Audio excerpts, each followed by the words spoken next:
Clyde Park Church.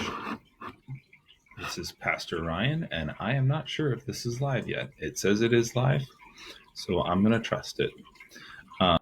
This morning, our reflection comes to us from Psalm 82. This is a psalm, one of the psalms for today from the Book of Common Prayer, and so I'm going to read it. God is standing in the divine assembly. In the midst of the gods, he exercises authority. How long will you exercise authority for wickedness? Lift up the faithless. Exercise authority for the poor and orphan. Show faithfulness to the lowly and destitute. Rescue the poor and needy. Save them from the hand of the faithless. They do not acknowledge, they do not consider. As they walk about in darkness, all the earth's foundations fall down. I myself said, you are gods. All of you are the offspring of the One High. Therefore you will die like human beings, fall like one of the leaders. Arise, God, exercise authority on the earth, because you possess all the nations as your own. So this passage clearly works with an ancient Near Eastern view of the world. While the Israelites believed in one God, they also believed in other divine beings. The church has maintained belief in angels and in demons. And all of those are creations of God, though we would say that demons are have denied their true nature and have neglected their true selves.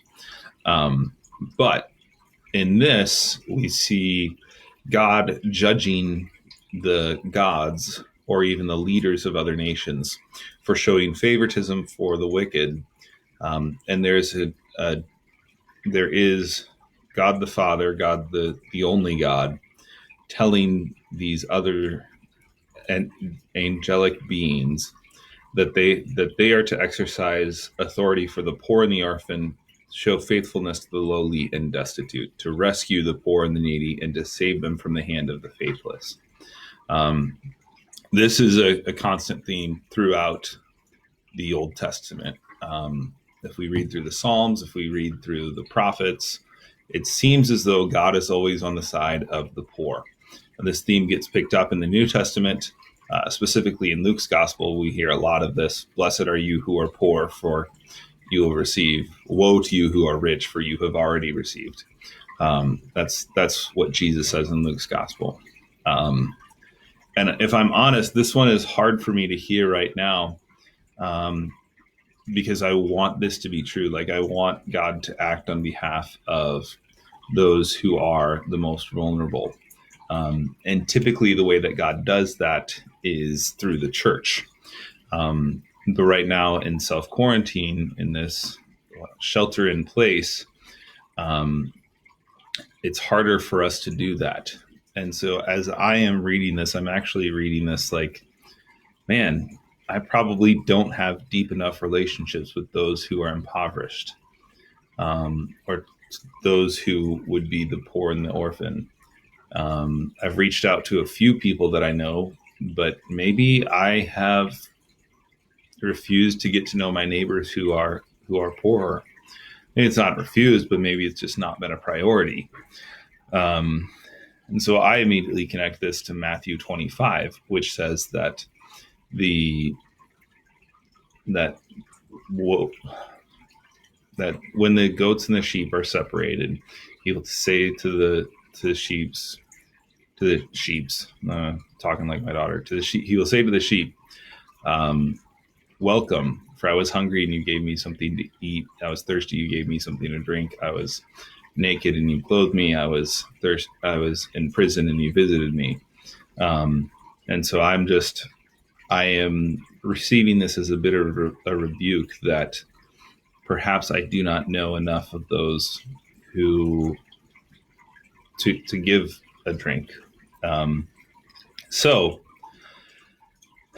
I'm reading this as a rebuke of myself, but I'm also reading it as a reminder that God is on the side of the poor. In some of my studies for today, I read an interesting idea, and this is from Golding Jay, who wrote a commentary on Psalm, and he says the idea of leadership is that one should use it in order to keep the powerful and the wealthy people in check, and then to protect the weak and the vulnerable. But leaders usually use their power to benefit themselves and impoverish ordinary people.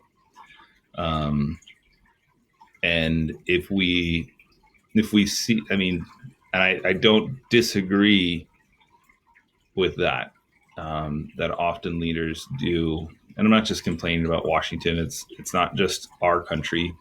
I think that's the definition of corruption. And there's lots of countries where people enrich themselves instead of watching out for the vulnerable.